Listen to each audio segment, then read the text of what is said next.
бейшара тағы шықты.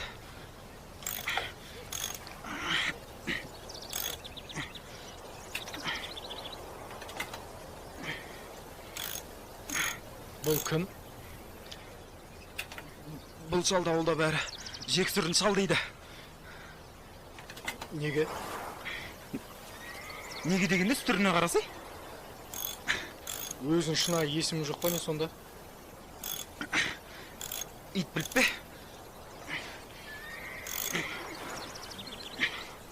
Үнемі осылай жалғыз жүре ма? Иә. Үлкендердің айтуына қарағанда, ол өзінің туған баласын ұрып соғып, үйінен қуып шыққан деседі.